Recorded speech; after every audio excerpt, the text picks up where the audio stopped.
창세기 강의 10번째 시간입니다. 이 창세기 창조 이야기는 바로 오늘 이 6번째 인간의 창조를 위한 과정으로 기록된 것입니다. 바로 이 인간의 창조가 이 창세기 1장의 창조 기사의 클라이막스에 해당하는 것입니다. 오늘 본문에 보면 하나님이 인간을 만드시는데 특별히 하나님의 형상과 또 하나님의 모양대로 만드셨다고 이야기하고 있습니다. 이 형상이라고 하는 단어는요, 이제까지 우리가 창세기에서 계속 살펴본 대로요, 틀을 얘기합니다. 틀인데 어떤 틀이냐면 보이지 않는 것이 보이는 영역으로 나타났을 때 그것들을 담아 보여줄 수 있는 그런 틀을 이야기하는 것이죠. 그래서 성경에서 예수님을 뭐라고 이야기하냐면 예수님은 보이지 아니하는 하나님의 형상이시다라고 이야기합니다. 무슨 얘기냐면 하나님은 보이지 않으세요. 그런데 우리는 보이지 않는 것을 알 수가 없습니다. 그러니까 하나님이 이 땅에 그 보이지 않는 하나님을 보여주시기 위해 예수님이라고 하는 그런 모양 가운데 예수님을 드러내셨다라고 하는 것이죠. 그리고 또 이 모양이라고 하는 것은요, 어떤 본질을 채우고 있는 내용을 이야기하는 것입니다. 그래서 내가 누군가를 안다 얘기할 때 그 사람이 겉모습만을 아는 게 아니라요, 그 사람의 사람됨, 인격, 그 사람이 어떤 기질을 가지고 있는지, 뭐를 좋아하고 있는지, 어떤 사람을 안다라고 할 때 사실 그 사람 안에 있는 것을 아는 것이죠. 바로 이처럼 하나님의 모양과 형상대로 인간이 만들어졌다라고 하는 것은요, 결국 하나님의 모습 그리고 그 안에 있는 내용까지 인간이 다 닮았다라고 하는 것입니다. 그래서 성경에서는 이 모양과 또 형상이란 단어가 서로 구분되지 않고 사용되는 경우도 많이 있습니다. 그러면 도대체 이렇게 하나님의 형상대로 모양대로 인간이 만들어졌다고 하는데, 그럼 도대체 어떤 것이 하나님의 형상을 닮은 것일까요? 첫 번째로 인간이 하나님의 아들의 그 모습을 닮았음을 이야기하고 있는 것입니다. 창세기 5장 3절에 보면요, 아담은 130세에 자기의 모양 곧 자기 형상과 같은 아들을 낳아 이름을 셋이라 하였고, 아담이 첫 번째 아들인 가인과 두 번째 아들인 아벨 이후에 또 다른 아들을 낳았고요. 근데 그 아들을 낳은 그 기사를 묘사하면서 자기 모양과 형상대로 아들을 낳았다라고 이야기합니다. 결국 어떤 존재의 형상과 모양을 가지고 있다는 건요, 그의 아들로서 만들어졌다는 거예요. 결국 하나님은요, 우리를요, 하나님의 자녀로 이 세상에 맨 처음 만드신 것입니다. 그 증거가 무엇이냐면 바로 그 아들에게만 주어지는 통치 능력을 하나님이 주신 것에서 드러납니다. 오늘 26절에 다시 보시면요, 하나님이 이렇게 우리 모양과 형상대로 사람을 만드시고 그들로 어떻게 하기를 원하셨다고 이야기하냐면 그들로 바다의 물고기와 하늘의 새와 가축과 온 땅과 땅에 기는 모든 것을 다스리게 하자. 결국 하나님의 형상 가운데 나타나는 그 하나님처럼 이 땅을 살 수 있는 모습 가운데 하나가 무엇이냐면 바로 통치의 능력입니다. 바로 이 인간이 지금처럼 이렇게 타락하기 전에는요, 이 온 세상 만물을 다스릴 수 있는 능력이 있었습니다. 근데 이것은요, 인간이 가진 지금과 같은 총이 있고 또 세상을 이렇게 과학으로 바꿀 수 있는 능력이 있어서가 아니라요, 그냥 인간 안에 하나님의 능력이 그냥 임했기 때문에 그 능력을 가지고 온 만물을 다 통치할 수 있었던 것이죠. 근데 이 통치하다라고 하는 이 단어가 성경에서는 이 왕이 세상을 다스릴 때 이야기하는 그런 표현으로 자주 사용됩니다. 결국 하나님이 왕이시듯 이 땅 눈에 보이는 세상을 하나님과 똑같이 왕처럼 다스릴 수 있는 능력을 하나님이 하나님 백성에게 맨 처음 주신 것입니다. 이것은요, 단순히 세상을 내 마음대로 지배하고 나의 목적을 위해 사용하는 것을 넘어선 훨씬 더 중요하고 의미 있는 역할이 맡겨진 것입니다. 이 온 세상 만물이요, 그러니까 통치의 그 영향력이 없으면 제대로 굴러가지 않는 거예요. 세상의 질서를 부여하고요, 만물이 온전한 그 제자리를 찾도록 보호하고요, 또 필요한 것이 있으면 공급하고요, 그들을 또 바르게 하나님의 목적대로 존재하도록 만들고요. 이처럼 세상이요, 어떤 보호자나 어떤 사람의 도움으로 말미암아 아름답게 만들어지는 것을 이야기하는 것입니다. 여러분, 세상에 이렇게 아무도 간섭하지 않는 그런 숲속 가보셨나요? 이렇게 숲이 우거지고 아름다울 것 같은데 굉장히 무질서합니다. 그렇죠? 나무는 나무대로 자라고요. 밑에는 정말 사람이 다닐 수도 없이 막 풀들이 우거지고요. 그런데 그 숲이 아름답다 하기 위해서는요, 누군가의 손길이 가해지는 거예요. 아름다운 숲일수록요, 그것을 다스리고 목적에 따라 계속해서 개입하는 손길이 있습니다. 또 비가 오지 않으면요, 세상은 그냥 다 말라버리는데 물을 주고 또 적절한 거름을 주고 이런 손길들이 투여가 돼야 아름다워지듯, 이 온생 만물이요, 이런 단순한 노동력을 통해서뿐 아니라 인간에게 맨 처음 부여된 능력 가운데는요, 이 세상 만물이 그렇게 온전하게 하나님이 질서대로 흘러갈 수 있도록 만드는 그런 능력이 부여됐던 것입니다. 그리고요, 또한 인간은 어떤 하나님의 형상으로 만들어진 것일까요? 두 번째로는 관계적인 존재로 하나님이 인간을 만드셨습니다. 이 모습은 바로 26절에 드러납니다. 하나님이 이르시되 우리의 형상을 따라 우리의 모양대로 우리가 사람을 만들고. 여기 반복되는 단어가 무엇이 있죠? 바로 우리라고 하는 단어입니다. 이전에는 하나님이 그냥 자기 말씀대로 세상을 창조하셨어요. 근데 갑자기 인간을 만드시면서요, 이때는 우리가 사람을 만들자, 우리 모양대로 만들자라고 마치 하나님이 여러 분이신 것처럼 이야기하고 있습니다. 여기서는 물론 하나님의 그 삼위일체적인 표현을 표현한 것입니다. 이게 단순히 그냥 하나님이 우연히 인간을 만드신 게 아니라 하나님의 철저한 계획과 목적에 따라서 인간이 만들어진 그런 존재임을 보여줄 뿐 아니라, 또한 하나님이 세 분이시만 또한 한 분이신 이 삼위일체적 특별한 관계의 속성을 따라 인간이 만들어졌음을 보여주는 것입니다. 여러분, 하나님이 세 분이신데 또 하나님이 한 분이시라는 사실, 이거는 참 어려운 일입니다. 이걸 설명하려고요, 어린아이들은 특히 이해가 더 못하잖아요. 어른이 되면 더 잘 이해를 하나요? 그래서 아이들한테 설명하고자 이 삼위일체를 여러 가지 방법으로 지난 2000년간 많은 똑똑한 분들이 얘기를 했는데, 이걸 얘기하면 얘기할수록 이단에 빠질 확률이 높아졌습니다. 왜냐하면 이 땅의 상태 가운데는 이런 삼위일체를 설명할 수 있는 그런 것이 존재하지 않거든요. 근데 하나님은 어떤 분이시죠? 세 분이 전혀 다른 분이신 것 같아요. 성부 하나님, 성자 하나님, 성령 하나님. 그런데 또 그 세 분이요, 또 하나님이세요. 그런데 그분 안에 있는 이 하나됨의 모습이 바로 인간 안에서 하나님이 관계적으로 온전한 모습, 사랑의 관계로 연합된 모습으로 인간을 만드셨음을 보여주는 증거입니다. 그래서요, 또한 하나님이 인간을 만드셨는데 혼자 만드신 게 아니라요, 남자와 여자로 만드셨다고 성경이 이야기하고 있습니다. 그래서 27절에 보시면요, 하나님이 자기 형상 곧 하나님의 형상대로 사람을 창조하셨는데 남자를 만드셨다 이렇게 안 써 있고요, 남자와 여자로 만드셨다 이렇게 성경이 표현합니다. 무슨 얘기냐면 남자도 여자도 다 하나님의 형상을 가진 존재라는 거예요. 근데 그들이 가진 특별한 모습이 무엇이냐면 서로 안에 혼자서 존재하지 못하는 모습입니다. 여러분, 그래서 남자와 여자는 서로 끌리게 되어 있는 거예요. 하나님이 하나로 처음부터 만드신 거예요. 그런데 둘이요, 그렇다고 완전히 하나가 될 수는 없습니다. 여러분, 아무리 두 사람이 사랑하고 서로 정말 내가 너를 정말 너무 사랑해서 그냥 너와 정말 하나가 되고 싶어, 그래도 여러분 하나가 될 수 있습니까? 그냥 심적으로 서로 공감하는 능력에 있어서 서로 이해하고 사랑하는 데 있어서 하나인 것처럼 되어가는 거죠. 여러분, 부부관계도요, 사실 언제 하나 되었다고 느끼냐면 이제 오래 같이 살다 보면 상대방이 어떤 단어만 얘기하면 다른 사람이 그 내용을 이미 다 알고 있어요. 뭐 이렇게 설명을 많이 안 해도 그거 이미 그렇게 들 때 저 사람이 정말 이제 나랑 오래 살았구나, 나를 잘 알고 있구나, 이렇게 이해가 되지 않습니까? 마찬가지로 이 연합의 관계가 깊어지면 상대방의 생각을 알게 되는 거예요. 상대방이 좋아하는 것들을 알게 되고요, 상대의 필요를 더 깊이 알게 돼. 마치 내가 다른 사람과 다른 존재이지만 그 사람을 위해 존재하는 것처럼 존재하는 상태가 되는 것입니다. 그래서 맨 처음 인간이 만들어졌을 때 아담과 하와가 이렇게 하나님이 만드시고 아담이 그 하와를 봤을 때 이렇게 고백합니다. 이러므로 남자가 부모를 떠나 그의 아내와 합하여 둘이 한 몸을 이룰지로다. 아담과 그의 아내 두 사람이 벌거벗었으나 부끄러워하지 아니하더라.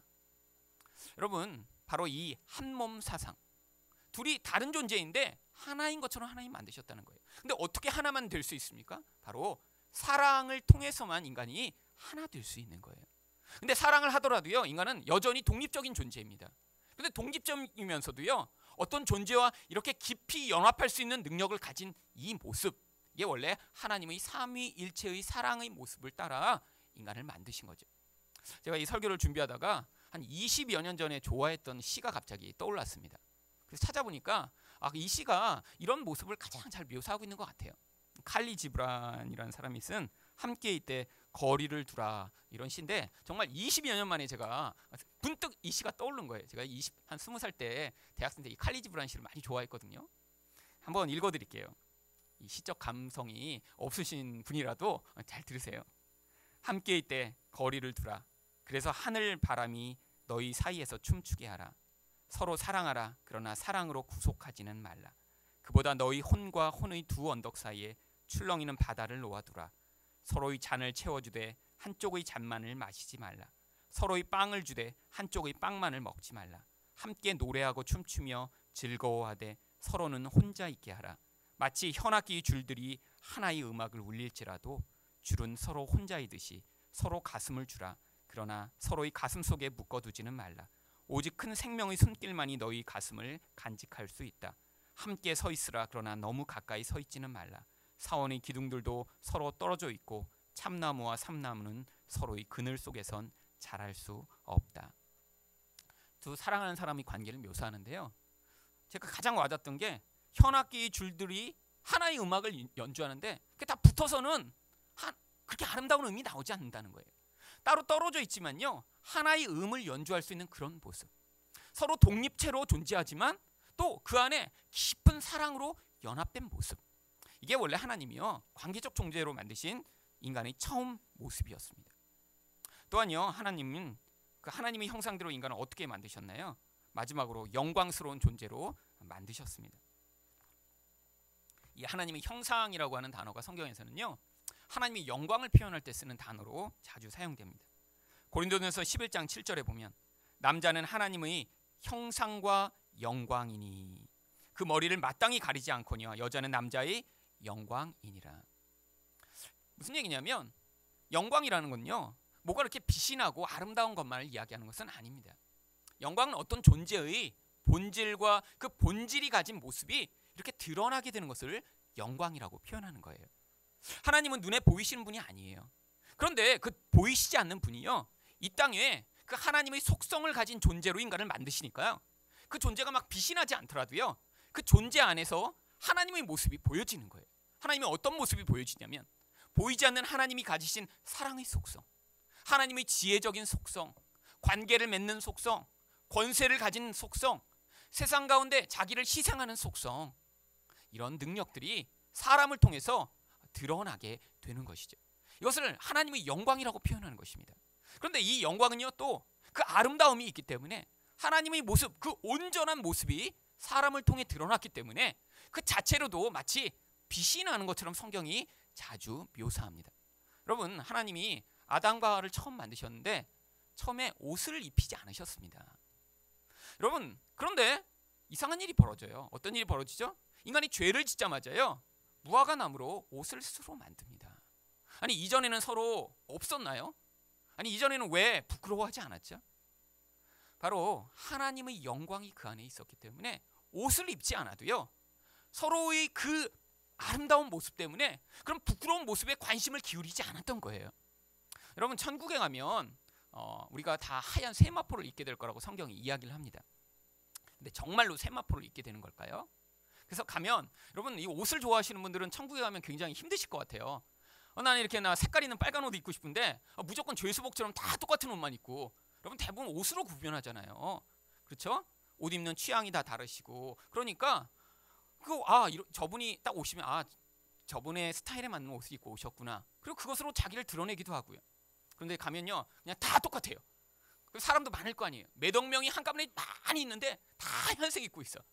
구분도 되지 않고요. 어떻게 하죠? 여러분, 하나님은 일부러 하얀 옷을 입으시는 것입니다. 그건 상징이에요. 어떤 상징이죠? 어쩌면요, 우리가 아무것도 안 입을지도 몰라요. 그런데 인간이요, 이제 그 영광을 회복된 존재가 되는 거예요. 마치 맨 처음 만들었던 존재처럼 하나님의 아름다움이 그 안에 드러나니까요, 옷을 입지 않아도 모두 다 빛이 나는 것처럼 아름다운 존재가 되는 거예요. 일부러 하나님이 하얀 옷이라고 하신 것은요, 바로 그 하얀 옷만이 인간 안에 담겨있는 하나님의 형상을 가장 아름답게 드러낼 수 있는, 그대로 보여줄 수 있는 그런 색깔이기 때문이죠. 물론 이 흰색은요, 흰 세마포는 우리가 나중에 예수님처럼 의롭게 될 것을 상징하는 것입니다. 나중에 옷을 안 입어도요, 우리는 아무것도 안 입어도 아름다운 존재, 우리 자체 안에서 영광과 빛이 나서 우리 존재를 아름답게 보여주는 존재가 될 것입니다. 근데 맨 처음에 하나님이 그렇게 만드신 거예요. 그런데 무슨 일이 벌어졌죠? 이렇게 하나님의 형상대로 만들어진 인간 안에 타락이 나타나기 시작했습니다. 죄가 들어온 것이죠. 인간 안에 있던 이 하나님의 형상이요, 그래서 다 일그러져 버렸습니다. 하나님의 형상이 다 사라져 버린 것은 아니에요.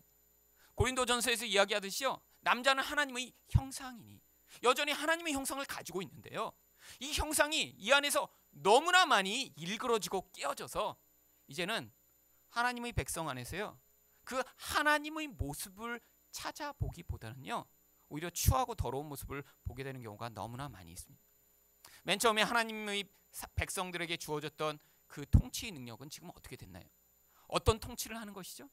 내 유익과 내 목적과 내가 원하는 대로 남을 통치하는 게 아니라요, 상대방을 위한 마음으로, 상대를 섬기고 사랑하고자 하는 마음으로 섬기고 사랑하게 되어 있었는데, 이제는요, 타락하고 나서요, 다른 존재를 내 목적을 위해서만 계속 사용하고자 하는 존재가 된 거예요. 여러분, 그래서요, 이런 무시무시한 통치 영향력이요, 사람에게뿐 아니라 온 세상에도 나타나기 시작했습니다. 인간이 예전처럼 힘이 없을 때는요, 세상에 늘 두려움 가운데 매어서 살았어요. 어두움은 두려움이고요, 숲속은 두려움이고요, 바닷속은 두려움이고요. 그런데 인간이 점점 힘이 세지면서요, 과학의 능력이 발전하면서요, 그 힘을 가지고 어떻게 했냐면 온 세상을 다 회집어 놓기 시작했습니다. 모든 짐승들을 죽여버리기 시작했어요. 지금도 여전히 그래서요, 인간 때문에 멸종되고 있는 곤충, 짐승들이요, 매년 수백 종류씩 되고 있다고 합니다. 왜죠? 나의 유익에 부합하지 않으면 죽여버리는 거예요. 여러분, 이런 통치가 왜곡되기 시작했죠. 그뿐 아닙니다. 원래는 그렇게 온전하게 사랑해서 다른 사람과 마치 나인 것처럼 그렇게 사랑하도록 만들어진 관계도 깨어져 버리게 되었습니다. 여러분, 그런데 이 관계의 깨어짐이 어디서 가장 많이 나타나면요, 친한 관계 안에 가장 많이 나타납니다. 여러분, 멀리 있는 사람에게는요, 나의 체면을 살려야 돼요. 다른 사람이 모두 다 이기적이기 때문에 모르는 사람에게까지 가서 내 이기적인 모습을 보이면, 그러면 사람들은 왕따를 시킵니다. 관계를 맺지 않아요. 그런데 사람이 편해지고요, 그 사람과 어떤 관계 안으로 얽혀지게 되면요, 다른 대상을 나의 목적을 위해 사용하고자 하는 그런 열망이 우리 안에서 나타나기 시작합니다. 다른 사람의 입장, 다른 사람의 생각을 하기보다는요, 내 생각과 내 입장에 따라서 다른 사람을 다스리고 다른 사람에게 영향을 미치려고 하는 것이죠. 그러니까 온전한 관계가 이루어지지 않아요. 온전한 관계가 이루어지려면 이 사람이고 이 사람이고 둘 다 자기 욕망과 자기 목적이 포기되어야 되는데, 근데 내 목적과 내 생각을 가지고 서로 다가가니까요, 서로 충돌이 많이 벌어지는 것입니다. 그런데 이런 충돌이요, 대부분 우리 안에서 첫 번째 주어졌던 통치 능력이 왜곡된 것과 함께 결합되면서 어떤 방식으로 주로 영향을 미치냐면, 다른 사람을 내 마음대로 통제하려고 하는 방식으로 자꾸 영향을 미칩니다. 그런데 이게 멀리 있는 사람한테는 안 돼요. 주로 가까이 있는 사람들한테 그렇습니다. 여러분, 아내들이 집에서 긁는 바가지, 왜 바가지를 안에서 긁죠? 남편을 내 마음대로 통제하고자 하는 게요, 주로 잔소리로 자꾸 표현돼서 그렇습니다. 여자가 남자보다 육체적인 힘이 세자면 아마 바가지를 긁으며 잔소리를 하지 않고요, 주먹으로 맨날 쳤겠죠. 그런데 여자는 신체적으로 남자보다 약하게 되어 있습니다. 그런데 또 여자한테 남자보다 발전한 게 있어요. 입이 발전했잖아요, 입이요. 그러니까요, 힘을 사용하는 게 아니라 말로 계속해서 남편을 긁는 거예요. 왜죠? 사랑의 관계가 아니라 깨어진 관계 가운데 이런 통치 영향력을 부정적인 방법으로 행사하려고 하니까 이런 악한 모습이 나타나죠. 여러분, 남자들이 아내를 폭행하는 그런 가정들도 있습니다. 왜 폭행하죠? 사랑으로 대해야 되는데 어떻게 사랑하면 폭행을 할 수가 있나요? 근데 여자들이 자꾸 말로 하는데 남자는 말을 못하니까 남자들이 주로 할 말이 없으면 주먹이 나갑니다. 그래서 때리는 거예요. 때리는 거예요. 여러분, 이게 왜곡된 모습이 인간 안에 이렇게 나타나서요, 가까워질수록 인간 안에 고통스럽다, 힘들다, 이런 느낌을 갖게 되는 것입니다. 여러분, 부모 자녀의 관계는 어떤가요? 여러분, 여기 자녀를 키우시는 분들, 내 자녀가 정말 이렇게 부모님을 생각하면서 정말 이렇게 잘하고 있구나, 이렇게 생각하시는 부모님 있으세요? 정말 여러분, 안 그렇습니다. 애들은 지 생각만 해요. 그러니까 부모님들이 그래도 아이들보다는 성숙하니까 그나마 지금 참고 지내고 계신 거죠. 여러분, 그렇다고 부모님들이 아이들을 위해 전적으로 정말 사랑하는 관계로 관계를 맺고 계신가요? 아니죠. 부모의 욕망과 부모가 원하는 것을 자녀한테 요구하기 위해서 끊임없이 잔소리를 또 해댑니다. 근데 여러분, 한 7살, 8살 정도까지는 대충 말을 어느 정도 듣지만 이제 말을 안 듣는 시기가 오죠. 우리는 그때를 사춘기라고 부릅니다. 근데 본인들은 별로 안 힘들어요. 사춘기 지나는 학생한테 너 정말 너무 힘드니, 사춘기가? 근데 사춘기 때 누가 힘들죠? 부모들이 힘들어 죽겠는 거예요. 왜? 부모의 말을 안 들으니까요. 부모가 어떤 것을 요구하고 원하는데 늘 그거에 반대되는 방식으로 반응하니까요. 뭐죠? 결국 서로의 통치가 부정적으로 영향을 미치는 거예요. 아이들은 내 맘대로 하고 싶어요. 엄마는 안 돼. 그래서 싸우는 거죠. 그래서요, 인간의 관계가 이렇게 깨어지고 나니까 가족 관계 가운데 사랑의 그 연합의 기쁨을 경험하기보다는 오히려 가족이 고통과 분란이 원인이 되는 경우가 더 많이 있습니다. 여러분, 교회는 어떤가요? 교회도 똑같습니다. 여러분, 서로 친해지기 전에는요, 서로 덜 힘들어요. 여기 오면 그냥 표면적으로 만나니까 괜찮아요. 그런데 시간이 지날수록 어떻게 될까요? 서로가 원하고 서로가 기대하고 바라는 것들이 충돌하기 시작합니다. 그러면 여기 안에서도요, 자기가 원하는 것들을 요구하고 그것들을 이루기 위해서 서로 개입하고 영향을 미치려고 하겠죠. 그럼 어떻게 될까요? 서로 또 그 안에서 갈등이 있고 고통이 있는 것입니다. 하나님이요, 그런데 우리 인생 가운데 존재하는 이런 갈등, 이런 고통들을 허용하십니다. 왜? 하나님 백성들은요, 우리 안에서 우리 힘만으로는 이렇게 온전한 관계를 회복하고 하나님의 형상을 회복할 수 없음을 깨닫게 하시기 위해서예요. 여러분, 세상은 어떤가요? 세상은 이런 깨어진 모습이 얼마나 심한지 세상 사람들 스스로도 이 세상이 지옥 같다라고 여기는 경우들이 자주 발생합니다. 여러분, 지난주에 신문에 계속 나오고 있는 이 윤일병이라고 하는 이 군대에서 이렇게 학대당하다 정말 죽게 된 이야기를 보면요, 사람들이 뭐라고 거기에 대해 반응하죠? 악마를 보았다, 이렇게 대부분 평을 하더라고요. 여러분, 그 윤일병이라는 그 병사가 약간 이렇게 굼떴나 봐요. 군대 가면 이렇게 고문관이라고 주로 부르거든요. 뭐 좀 해봐. 그러면 네. 그리고 그냥 잘 못하고. 그런데 여러분, 이렇게 연약한 사람, 뭔가 잘 못하는 사람이 있으면 원래 어떻게 해야 정상적이냐면 도와주고 사랑하고 잘할 수 있도록 이끌어줘야죠.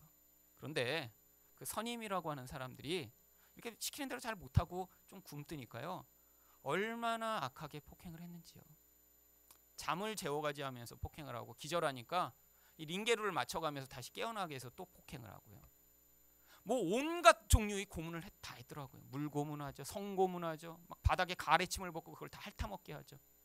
결국엔 아침을 같이 먹다가 만두를 먹고 있는데 그 자리에서 또 때려갖고요, 이 먹던 음식이 폐를 막아서 거기서 바로 죽어버린 거예요. 그런데 인간이 얼마나 악한지요. 그렇게 자기들이 밤새도록 잠을 재워가지 하면서 때려서 죽었음에도 불구하고 테레비보다 그냥 쓰러져 죽었다. 서로 입을 맞춰서, 한두 명이 아니라 여러 명이 서로 입을 맞춰 자기의 수치와 부끄러움을 가리려고 했다가 결국 발각이 됐습니다. 여러분, 이게 인간의 모습이에요. 우리는 그들을 보면서 야, 악한 모습, 아니 인간이 저렇게 악마 같냐? 그런데 여러분, 사실 하나님이 우리 안에서도 똑같은 모습이 있음을 이 땅에서 경험하게 하십니다. 왜? 그걸 경험함으로 내 안에 있는 이런 수치스럽고 하나님의 형상이 없는 악마 같은 모습에서 나의 힘으로는 자유를 얻을 수 없구나라는 사실을 깨달아야 하나님의 도움을 받을 수 있거든요. 여러분, 그래서 여러분의 인생 가운데 가끔 이렇게 내 마음대로 통제할 수 없고 온전히 사랑할 수 없고 영광스러운 모습이 아니라 부끄럽고 수치스러운 모습이 드러나는 과정들을 지나가게 하시는 거예요. 여러분, 여기 계시는 어떤 분도요, 지금 완벽한 모습으로 자신을 버티려고 하시더라도요, 어디에선가 반드시 자기 모습이 부끄럽고 수치스럽게 드러나게 되어 있습니다. 근데 그게 가정이건 교회건 직장이건 어디에서 드러날 때 필요한 것이 무엇이냐면, 아, 이게 나의 모습이구나. 이렇게 부끄럽고 수치스럽고 이렇게 내 마음대로 세상을 통제하고 싶어하고 온전하게 관계를 맺을 수 없는 것이 나의 모습이구나. 여러분, 그래서 하나님이요, 이 땅에 하나님의 아들을 다시 보내신 것입니다. 신약 성경에 나오는 가장 위대한 고백 중에 하나가 바로 시몬 베드로의 고백입니다. 마태복음 16장 16절에서 시몬 베드로가 대답하여 이르되 주는 그리스도시요 살아계신 하나님의 아들이시니이다. 여러분, 바로 하나님의 아들로 예수님이 그냥 오신 것은요, 우리의 이런 깨어진 잃어버린 하나님의 형상을 예수님을 통해 다시 보여주시고 우리 안에 그 형상이 회복될 수 있는 소망을 주시기 위한 것입니다. 여러분, 그래서 예수님이요, 이 땅에 오셔서 어떻게 통치를 하셨죠? 원래 하나님의 백성이 만들어진 그런 통치 모습대로 통치를 하시다 그분이요, 십자가에 매달려 죽으신 거예요. 예수님이 그래서 뭐라고 하셨냐면, 인자가 온 것은 섬김을 받으려 함이 아니라 도리어 섬기려 하고 자기 목숨을 많은 사람의 대속물로 주려 함이니라. 여러분, 하나님의 통치는요, 늘 섬김과 희생을 통해 주어집니다. 인간의 통치는요, 내가 원하는 대로 해야 돼요. 내가 만들어진 그런 통제의 틀 안으로 다른 사람도 그렇게 만들어야 돼요. 내가 이렇게 보존하고 내가 이렇게 만들어서 그 틀이 무너지면 안 돼요. 그런데 예수님은요, 자기 생명까지도 죽여서 다른 사람을 살리고자 하는 방식으로 통치를 하신 거예요. 두 번째로 예수님은 또 어떻게 사랑하셨죠? 단순히 그냥 우리를 좋아해 주신 정도가 아니라 성경은 끝까지 사랑하셨다고 이야기를 합니다. 근데 그 끝까지 사랑하신 모습이 요한일서 4장 10절엔 사랑은 여기 있으니 우리가 하나님을 사랑한 것이 아니요 하나님이 우리를 사랑하사 우리 죄를 속하기 위하여 화목제물로 그 아들을 보내셨습니다. 십자가의 죽음으로 말미암아 그 죽음까지 동원해 우리를 사랑하실 정도로 하나님이 사랑하신 거죠. 또한 하나님은요, 그 아들을 보내셔서 이 땅에서 하나님 아들의 영광이 무엇인가를 우리에게 톡톡히 보여주셨어요. 여러분, 예수님이 이 땅에서 하나님의 영광을 가장 놀랍게 보여주신 곳이 어딘 줄 아세요? 바로 십자가입니다. 아니, 십자가는 그렇게 흉측한 곳인데 어떻게 거기서 하나님의 영광이 나타날 수 있죠? 하나님의 영광은요, 바로 하나님의 속성이 드러나는 것입니다. 그런데 일상에서는요, 그렇게 하나님의 영광스러운 모습이 나타나지 않다가 죄인을 위해 죽으시는 십자가의 자리에서 하나님만이 보이실 수 있는 하나님의 사랑과 공의를 보이심으로 하나님이 어떤 분이신가를 보여주셨기 때문에 십자가에서 하나님의 영광이 가장 놀랍게 드러난 것이에요. 예수님이 그래서 십자가에 달리시기 전에 이렇게 기도합니다. 요한복음 17장 1절에 예수께서 이 말씀을 하시고 눈을 들어 하늘을 우러러 이르시되 아버지여 때가 이르렀사오니 아들을 영화롭게 하사 아들로 아버지를 영화롭게 하게 하옵소서. 여러분, 그러니까요, 십자가가 바로 하나님이 하나님 백성의 그 하나님의 형상을 회복시키시기 위한 바로 정점에 있었던 것입니다. 그런데 지금 우리에게 필요한 것이 무엇이냐면 그 십자가에서 드러난 그 하나님의 형상이 우리 안에도 회복될 수 있음을 믿는 믿음이 필요한 것입니다. 그래서요, 갈라디아서 3장 26절 보니까 너희가 다 믿음으로 말미암아 그리스도 예수 안에서 하나님의 아들이 되었으니. 여러분, 어떤 믿음이 필요한 것이죠? 여러분, 우리 안에서는요, 우리가 이렇게 하나님의 형상이 아니라 마귀의 형상 같은 모습을 목격하고 드러날 때가 있는 거예요. 그런데도 불구하고 내가 예수님을 믿으니까 그 십자가로 말미암아 하나님이 내 안에서 이렇게 하나님이 약속하신 예수님의 모습을 드러내시겠구나. 그 믿음으로 살아갈 때 우리 안에서요, 하나님이 그 하나님의 형상을 만들어내시겠다고 약속하고 있는 것입니다. 여러분, 우리는 그래서 늘 이중적인 신분을 가지고 살게 되어 있어요. 우리가 믿음으로 하나님, 제가 이렇게 예수님을 믿습니다.